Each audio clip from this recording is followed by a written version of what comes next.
السلام علیکم ناظرین، خوش آمدید۔ میں ہوں آپ کا میزبان ذاکر رضوی، اور آج کے اس ویڈیو میں ہم نبی کریم صلی اللہ تعالی علیہ وسلم کے جسد اطہر کو چرانے کے لیے کی گئی ایک ناقابل قبول سازش کے متعلق جانیں گے۔ لیکن اگر ابھی تک آپ نے ہمارا چینل سبسکرائب نہیں کیا ہے تو نعت و منقبت اور دیگر اسلامی تاریخی واقعات سے جڑے رہنے کے لیے ابھی ہمارے چینل کو سبسکرائب کریں، اور اگر ہمارا ویڈیو آپ کو پسند آئے تو اپنے دوست و احباب سے شیئر کر کے ہماری حوصلہ افزائی فرمائیں۔ ناظرین، ویسے تو اس واقعے کا ذکر مدینہ شریف کی بہت سی تاریخی کتابوں میں موجود ہے، لیکن اس کو شیخ محمد عبدالحق محدث دہلوی اپنی کتاب تاریخ مدینہ میں اس کا ذکر فرماتے ہیں۔ ناظرین، یہ دور تھا سن 1517 ہجری، جس وقت شام کے شہر حلب میں سلطان نور الدین زنگی کی حکومت تھی۔ ایک رات سلطان نور الدین زنگی حسب معمول کے مطابق نماز تہجد ادا کرنے کے بعد آرام کرنے کے غرض سے اپنے بستر پر لیٹے ہوئے تھے کہ انہیں نیند کا غلبہ آ گیا، اور خواب میں سلطان نور الدین زنگی نے نبی کریم صلی اللہ تعالی علیہ وسلم کی زیارت کی۔ سلطان نور الدین زنگی نے دیکھا کہ سرکار دو عالم صلی اللہ تعالی علیہ وسلم کے چہرے مبارک پر انہیں کچھ غم کے آثار نظر آ رہے ہیں، اور سرکار نے انہیں دو شخص کی اور اشارہ کر کے فرمایا، نور الدین، ہمیں ان دونوں لوگوں نے بہت ایذا پہنچائی ہے، ہمیں جلدی ان کے شر سے نجات دو۔ سلطان نے ان دونوں شخص کے چہرے کو دیکھا کہ ان کے چہرے پر داڑھی سجی ہوئی ہے، اور ان کا لباس بھی مومنوں کی لباس کی طرح ہے، لیکن ان کے چہرے میں نورانیت نہیں ہے۔ اس کے بعد گھبراہٹ سے سلطان نور الدین زنگی نیند سے بیدار ہوئے، وضو کر کے 2 رکعت نفل نماز ادا کی اور پھر سے آرام کرنے کی غرض سے سو گئے۔ اس بار پھر سے سلطان نور الدین زنگی نے وہی خواب دیکھا۔ اسی طرح سلطان نے 3 مرتبہ سرکار کو اپنے خواب میں دیکھا۔ تیسری مرتبہ سلطان نیند سے اٹھنے کے بعد جلالت بھرے انداز سے چلا کر بولنے لگے کہ حضور کے اس غلام کے ہوتے ہوئے کس کی اتنی مجال کہ حضور کو تکلیف پہنچا سکے۔ اس کے بعد سلطان نے اپنے خاص وزیر جمال الدین اصفہانی کو بلایا اور انہیں اپنا خواب بیان کیا۔ وزیر جمال الدین اصفہانی نے کہا، 3 بار خواب دیکھنے کے بعد بھی سلطان آپ ابھی یہی ہیں، یقیناً ہی کوئی نہ کوئی ناقابل قبول واقعہ مدینہ شریف میں پیش آیا ہے، لہٰذا آپ کو چاہیے کہ آپ مدینہ شریف جا کے اس مسئلے کی تحقیق کریں۔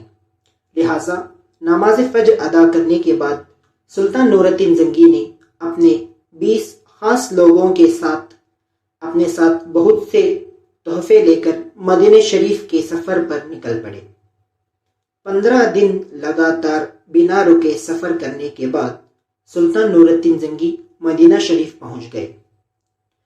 مدینہ شریف پہنچ کر سلطان نے شہر مدینہ کے کچھ شہریوں سے کہا کہ مدینہ کے سارے شہریوں کو ایک جگہ جمع کراؤ، اور ان سے کہنا کہ سلطان نور الدین زنگی ان سے ملاقات کریں گے اور ان کے لیے تحفے بھی دیں گے۔ اس کے بعد تمام مدینہ کے لوگوں کو سلطان کے کہنے پر ایک خاص کمرے کے اندر بھیج کر دروازے سے ایک ایک کو باہر نکالا گیا۔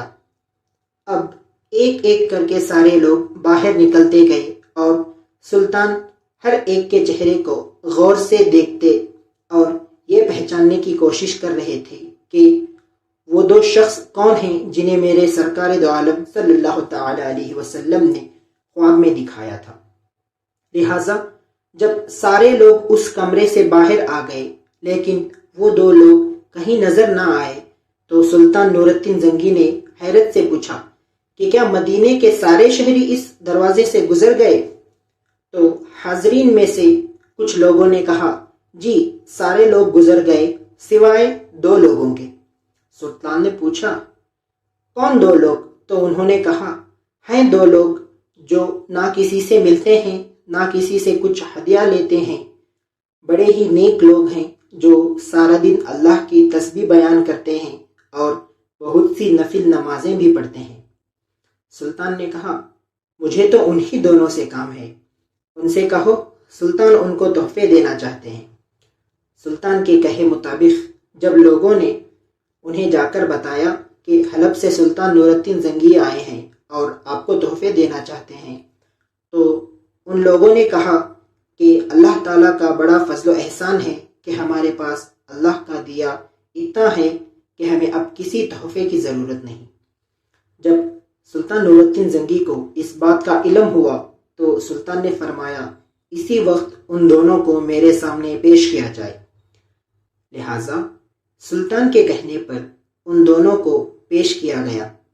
سلطان نور الدین زنگی نے دیکھتے ہی پہچان لیا کہ یہ وہی لوگ ہیں جسے میرے نبی کریم صلی اللہ تعالی علیہ وسلم نے خواب میں دکھا کر کہا تھا کہ یہ مجھے اذیت پہنچا رہے ہیں۔ تو سلطان نے اپنے غصے کو سنبھالتے ہوئے ان سے پوچھا کہ آپ کہاں سے آئے ہیں، آپ کون ہیں؟ تو ان دونوں نے بتایا کہ ہم لوگ مراکش کے رہنے والے ہیں، حج کے ارادے سے آئے تھے اور اب اپنی بقیہ زندگی یہیں سرکار کے خدموں میں گزارنا چاہتے ہیں۔ ان کا جواب سن کر سلطان نور الدین زنگی نے جلال بھرے انداز میں کہا، بھلائی اسی میں ہے کہ اب تم دونوں اپنا سچ بول دو۔ لیکن وہ لوگ جھوٹ بولنے سے باز نہیں آئے۔ تب سلطان نے فرمایا، تو کیا میرے نبی کبھی جھوٹ بول سکتے ہیں؟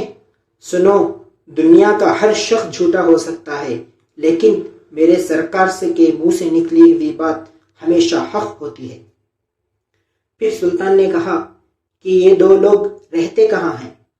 تو لوگوں نے کہا، مسجد نبوی کے مغربی جنوبی دیوار سے لگ کر جو مکان ہے وہیں یہ لوگ کرائے پر رہتے ہیں۔ تو سلطان نے ان لوگوں سے کہا کہ میں تمہارا گھر دیکھنا چاہتا ہوں، اور جب سلطان نے ان کے گھر پہنچ کر دیکھا تو گھر میں مصلے بچھے ہوئے تھے، دیواروں پر تسبیحاں لٹکی ہوئی تھی۔ پھر ایک قالین کو دیکھ کے سلطان کو کچھ خدشہ ہوا، اس کو اٹھا کے دیکھا تو کیا دیکھتے ہیں کہ قالین کے نیچے بڑا سا گڈھا کھدا ہوا ہے۔ اب جب وہ لوگ پکڑے گئے تو انہیں اب اعتراف کرنا شروع کر دیا اور کہا، ہم مراکش سے آئے ہیں، ہم عیسائیوں اور پادریوں کے کہنے پر آئے تھے، اپنے ساتھ بہت سا مال و ساز و سامان لے کے آئے تھے۔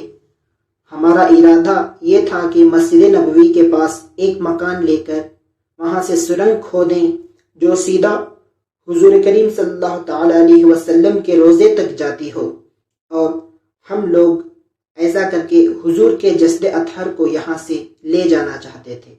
اور انہوں نے کہا کہ کل ہم سرنگ کے اختتام کے اتنے پاس تھے کہ بس تھوڑا سا کھدائی کرنا رہ گیا تھا، لیکن کل ایک ایسی بجلی اور طوفان آیا کہ ہم نے سوچا کہ کام روکنا بہتر ہوگا اور بچا ہوا کام کل مکمل کر کے ہم یہاں سے بھاگنے کے فراق میں تھے۔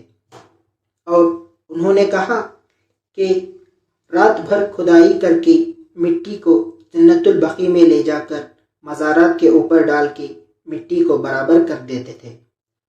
اتنا سنتے ہی سلطان نور الدین زنگی نے جلال میں ان کے سر کو تن سے جدا کر کے ان کا قتل کر دیا۔